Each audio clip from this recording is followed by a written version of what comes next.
Hey everyone, welcome back to my channel. Today I'm going to be doing a homeschool Q&A, but I thought first before I do that I would just give you a little idea of my homeschool story and our experience. So we have been homeschooling for almost 15 years now. My oldest daughter graduated last year, and I still have one that just finished kindergarten this year, and then there are 6 more in between there. So I have lots of experience with all different ages and homeschooling lots of kids. I also have experience with homeschooling kids that are easy to learn to read, that reading comes easily for them and it is not difficult. And I have kids that have dyslexia and really struggle with reading and spelling and writing and don't enjoy it, and that can make it super difficult. I have experience with all of those things, but I have only used a handful of curriculums in my homeschool years, and so I don't have experience with a lot of different curriculums. I know about them, but I haven't used them. So the answers to my questions will be based off of the curriculum that we have used in our homeschool years and the experience that I have with that. When my oldest daughter was young, maybe 3 or 4, my husband told me that he wanted to homeschool our kids. And at that time, I just flat out told him no. I did not want to do that. I was not interested at all in homeschooling. I wanted to be able to send my kids away during the day and have my own time to do what I wanted to do whenever I wanted to do it and not be tied down with kids all day long. So I had just told him no, I didn't want to do that, and he continued to pray because that is something he really thought that we should be doing. And he just continued to pray that the Lord would open my heart up to the idea of homeschooling. So after a little while and him mentioning it again, I decided that I would do some research and see, what homeschooling was all about. I really had no experience with homeschooling. I was not homeschooled myself. I went to public school, and I didn't know anyone actually that homeschooled their kids growing up. I didn't know any homeschoolers, and even as an adult at that time, all of our friends, their kids were young, and everyone else we knew, their kids went to a public school. So I didn't know a lot about homeschooling, but I did agree that I would start praying about it and I would research it. And once I started praying and researching, it seemed like I could not get it out of my mind. That was all I could think about, was homeschooling our kids, which curriculum to use. We had some friends that we actually are still very close with, and they had decided they were going to homeschool their kids as well, and so her and I were talking back and forth about it. I just decided her kindergarten year that we would give it a try, and if at the end of the year it didn't work out, she could still go to public school and it would be fine. But what happened during that year was I fell in love with homeschooling. I loved having her with me all day long. I loved not having to get up in the morning. I loved the slow, gentle start to our day, not being in a rush to get out the door to meet the school bus, or being so busy with all of the activities. I love that she was there at lunchtime, that when she got hurt, I was there to comfort her. When she struggled with an anger fit, I was there to help her to control herself and to shepherd her heart towards Christ in those situations, rather than her being in public school where she wouldn't have that. And so God really changed my heart with homeschooling a lot. It was all him, because at first I was not interested whatsoever, and he turned me around, and we have been homeschooling ever since. We have 8 kids if you are new here, and they range in ages. Let's see, I'll just tell you all their ages. My oldest daughter is 19, and she actually is married, and she graduated last year. My next oldest child is 16, and he will be a junior next year. Then I have another son who is almost 14, and he will be a freshman. I have a daughter next. She is 12, almost 13, and she will be in 7th grade next year. My next child is a daughter, and she is 11. She will be in 6th grade next year. My next daughter is 11, and she will be in 6th grade next year. And then I have a son who is 10, he just turned 10, and he will be in 5th grade. I have a daughter who is 8, and she will be in 3rd grade. And then I have my littlest guy is 6, and he will be starting first grade next year. So I'm going to give you a little rundown of all of them, how my experience has been with them, and what I have learned in that. My oldest daughter, because she is about 3 years older, 3 years and some months older than my next child, I had a lot of time to spend with her. She was fairly easy to learn to read, and I think I do credit that to, she enjoyed reading, but it wasn't as difficult for her as it has been for some of my other kids. But I also think that that is because I had the time to devote to that, and so I devoted more time to it, but I also was pretty strict with it. I taught her to read, and she learned to read early, but it wasn't without tears from her or from me and frustration. If I could go back and do it again, I would change things and the way that I did it, but that is what I knew then, and it worked out fine. Her and I have a great relationship now. It didn't hinder our relationship, but she was pretty easy to learn how to read. It really wasn't super difficult for her, and so because of that, I thought that my next child would be the same. Back then, I was in the mindset that if it worked for one kid, it was going to work for everyone, which is completely a public school mindset. And I learned that that is not the case whatsoever. And the blessing, one of the blessings of homeschooling, is that I can tailor each child's education to them. I don't have to do a one-size-fits-all. I can tailor each kid's education so that it makes it easy for them to learn, and it is the best way for them to learn. So my next child, my now 16-year-old, really struggled with dyslexia, and I didn't realize that or know much about it until he was much older. I do remember that my now son-in-law, he also was homeschooled, and his mom is one of my best friends, and we spent a lot of hours together crying and praying over our children and them learning to read, because he also struggled with dyslexia, and it was a huge challenge to get them to read. I do know that for the most part, boys don't enjoy reading as much as girls. They would rather be outside playing. They are more active than girls are. They are louder than girls. They have more energy than the girls do. And so reading can sometimes take longer for them. But for my son, reading, spelling, writing, those were just everyday hard battles. And it took him a long time to learn to read, and to learn to read so that other people can understand him when he reads out loud. He just in the last few years, I would say in the last 4 years, and he's 16, so probably when he was around 12, he really started to, it just kind of clicked for him, and he started to read better than he had been, and understand better, have a little bit better comprehension. And now he will read out loud when we are at prayer group at church, or he has the opportunity to read out loud the Bible when we're in our study group or whatever. He will read out loud without any problems. He still misses some words, and that's totally fine. Most people do. But he is much more confident in his reading than he was back then. Now, I had someone ask me what I have done with dyslexia to help my children with dyslexia. I think that besides my oldest son, my next son struggles a bit with some dyslexia. I think that my one of my other middle sons struggles with dyslexia quite a bit. He is 10. He is just barely reading those CVC words. Really been a struggle for him, but I will get to that. So I think he struggles with dyslexia. And I don't know about my littlest guy yet. We haven't started working too much on letters. He kind of seems like he might catch on pretty quickly.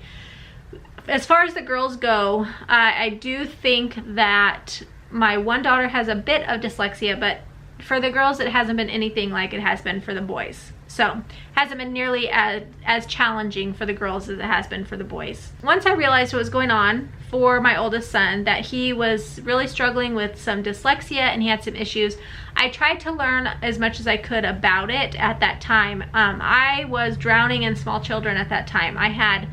We have 8 kids, and 6 of those kids were born in 7 years. And so I was so busy with lots of little people, and I don't remember much of those years. And I do know I didn't ever use any special fancy reading curriculum.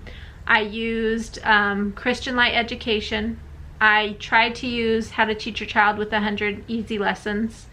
I used Foundations Phonics from Master Books, and I did try to teach him how to read with the My Father's World kindergarten curriculum, and that's what we started with. And that did not work. He was not ready for that, and I just pushed him too early. So one thing I did learn was to wait, to be patient and not rush my child into reading. Sometimes kids are not ready to read at 5 years old. They're not ready to read at 6 or 7 or even 9 years old. And that's okay. Like, be patient with them. Continue to be diligent in teaching them, but don't stress or make them feel like they're lesser because they're not catching on. It is such a hard thing to learn to read, and I didn't realize that until I was teaching my kids to read. All of the bits and pieces that they have to memorize and remember, and then go back and try to remember again the next day and fit these words together and this sound together, and then we have to make the sentences, and all of that is a ton of work for a little tiny kid. And so the one thing that I did that I would have done better with my oldest daughter is I was patient, and I learned that down the road with my oldest son, but then I just continued to be patient with my older kids. And the farther down the line I've gotten, the later and later and later I've waited to teach them to start reading. So with my next son, I waited a bit longer for him. I didn't rush, and he struggled. He still struggles. Reading is not his favorite thing. He can do it fine, but he doesn't enjoy it, and he can't spell. So spelling is difficult for most of them. My girls seem to just learn to read. Kyla, we went through, she is my 12-year-old. We did Foundations Phonics, and then we moved on to Master Books Language Lessons for a Living Education Level 1, and she has just seamlessly flown in there. It hasn't been difficult for her. Cadence was the same way. She is my 11-year-old, and she has been the same way. She does struggle with some spelling, but not too bad. Now my next guy, Kendon, he is 10. And like I said earlier, he has just started learning CVC words and reading them well. Reading has been a real struggle for him. And he, at the very beginning when I first started to teach him, I did wait till he was 7 before I even started anything. And even then, for that entire year, he could not remember the names of the letters. He could not remember the sounds the letters made. He couldn't remember how to blend the sounds together. It was just difficult, and it was kind of frustrating for me, and I was really praying that I could be patient and just slowly ease him into it. And we got to the end of that first year, and he didn't know anything. He couldn't remember anything, and I was a bit disappointed, and I was a bit just discouraged. Maybe not disappointed, but discouraged, because I'd been teaching him faithfully, consistently all year long, and he still couldn't remember anything. And instead of go out and buy some fancy new thing, I just waited.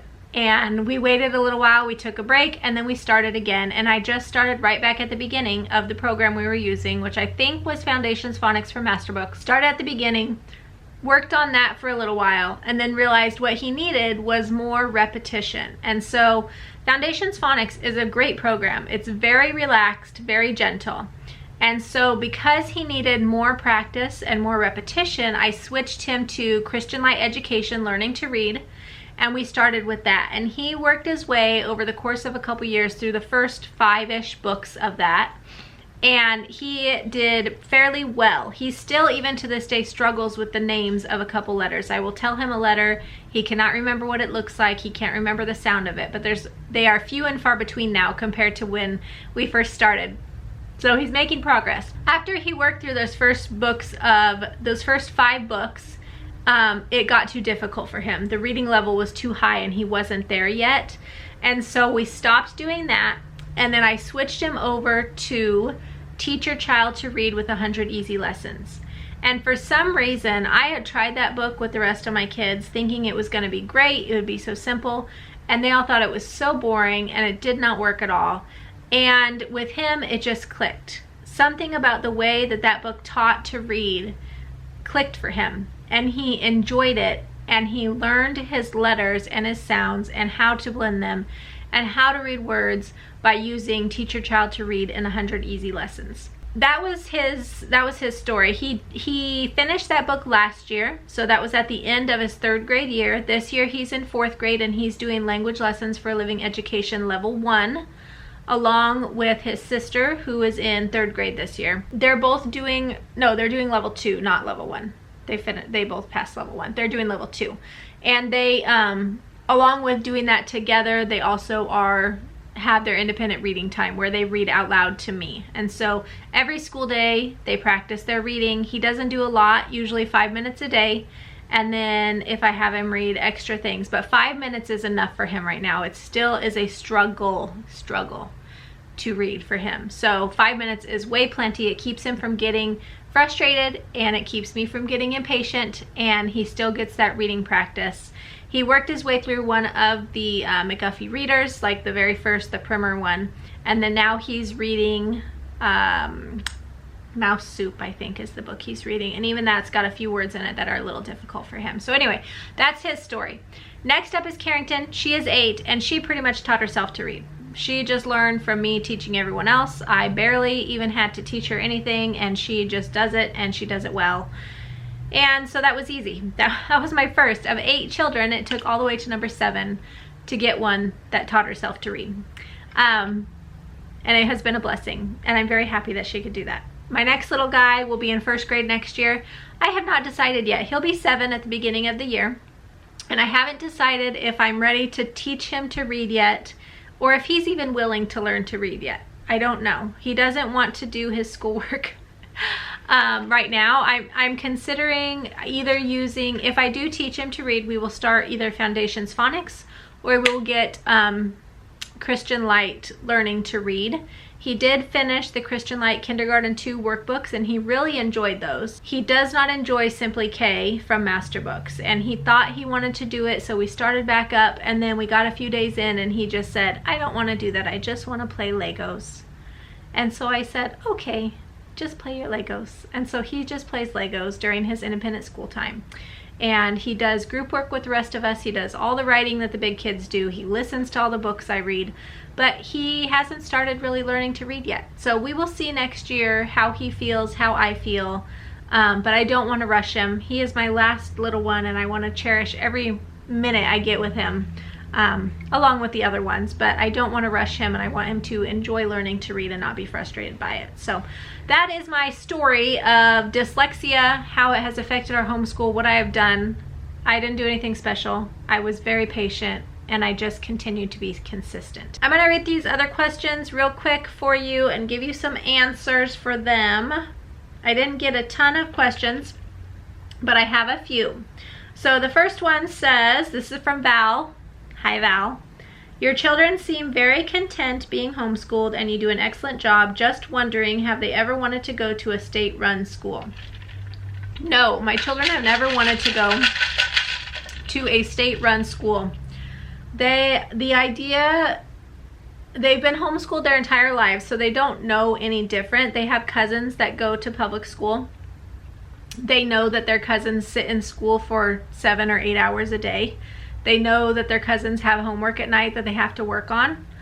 They know that their cousins have dealt with bullying and other things in public school that they don't want to have to be part of. And so they never have asked to go to public school, and I am very thankful for that. Even if they did ask, we would not let them go. That is not something we want for our kids, and we feel like we need to protect them from that, and so we wouldn't allow them to go to public school. And but none of them have ever asked. They all do not see any benefit in it, and have enjoyed being homeschooled, and it has been a huge blessing for our family. Next question, what are your top curriculum picks, and do you still use Masterbooks? We do still use Masterbooks for the majority of our schooling. We did switch away from math lessons for living education, you know, just math from Masterbooks. My oldest daughter did use the Principles of Mathematics for a bit, but we actually ended up switching over to CTC Math, which is on the computer, and that has been a gigantic blessing in our homeschool. It has been such a benefit to have the math program on the computer. The kids can listen to the lessons and do the work on their own. For the most part, I don't have to help them. There are sometimes they will call me in and ask questions. Usually when that happens, I say, how many times have you watched your lesson? and they'll say only once, and I'll say, okay, watch it again. And if you don't understand it after that, watch it again. And then if you don't understand it, I will come and help you. But I was having such a difficult time keeping up with all of the kids, all of their math, every single level, trying to get papers graded, making sure they didn't miss anything. I was just really struggling with that. It was really hard for me. I love math lessons for living education. It is a wonderful, wonderful, wonderful math program, and it saved our family tons of tears. It just completely fixed math for us when I had a lot of little kids, and I think it's fantastic, but it wasn't working for our family anymore, and we needed to find something new. So we switched to CTC Math. We have used it now for a complete year, and we will continue to use it because it is so great. I just really like it. I'm so thankful for it. So CTC Math is something now that we use, but we do use master books for the majority of everything else. We are part of a co-op, and the co-op this last year for the high school and the middle school, they had science and writing. So for science, the high school and the middle school, my high schooler and my 2 middle schoolers used Apologia Science, and that was fine. We had never used Apologia before. It was fine for them to have it at co-op. We also all did master books for history this year. My high schooler did America's Story 3 and World Story 1. The middle schoolers did America's Story 1 along with some extra books. And my elementary kids actually, no, we didn't all use master books. My elementary kids, actually this year, we used My Father's World, Adventures in U.S. History. And that curriculum set I have been saving for years and years since my oldest daughter was in 2nd grade, because that is when we used it with her. And I loved it so, so much. I wanted to use it with my other kids, and I was just waiting for the right time. And last year was the right time to do that. And so we used My Father's World last year for history, and it was really good. I think all the kids enjoyed it. I think they learned a lot. It was very gentle compared to what I was thinking in my head it was gonna be, which was fine. I just added some extra like read aloud books to it and beefed it up a little bit with some extra read alouds. But my top curriculum picks, the curriculum companies that I have enjoyed the most in our homeschool would be My Father's World, which my oldest daughter used from kindergarten through 10th grade. And then she switched over to Master Books. Master Books is my all-time favorite, I think. I really enjoy Master Books. I love that they set things up so easy to use. Their books are beautiful, high-quality books, and you can use them however you want to. They have the lessons laid out for you with the workbook if you want to use the workbook. If you want to just use them as a read-aloud, they are great for that too. We like to do read-alouds with lots of notebooking. And they also have the Academy, which is great. And so Master Books would be my #1 favorite curriculum.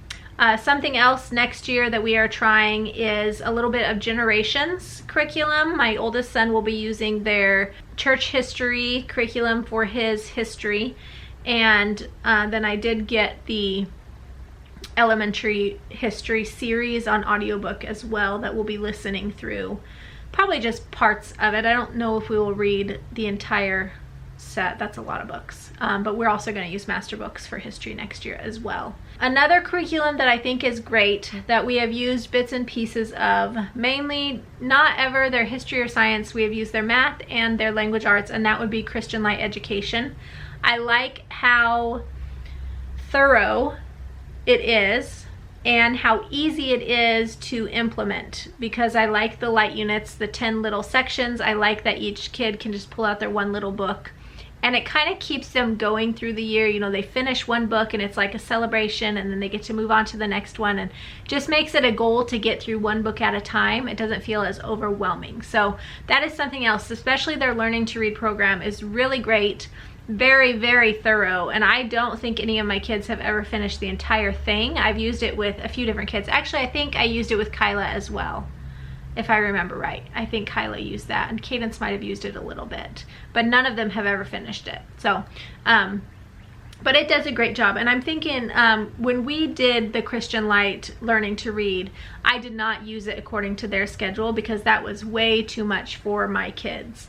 So I split it into in half, and we would do one half one day and one half the next day. So it did take longer than if we would have done it according to their schedule. But my top curriculums would be Master Books, #1. I really like My Father's World as well. And then I like Christian Light Education, their learning to read and their language arts. And then I also like the Generations, what I've seen from Generations so far. I do like that as well. So those would be my top 3 curriculum picks. Okay, I wanted to talk just a little bit about homeschooling high schoolers.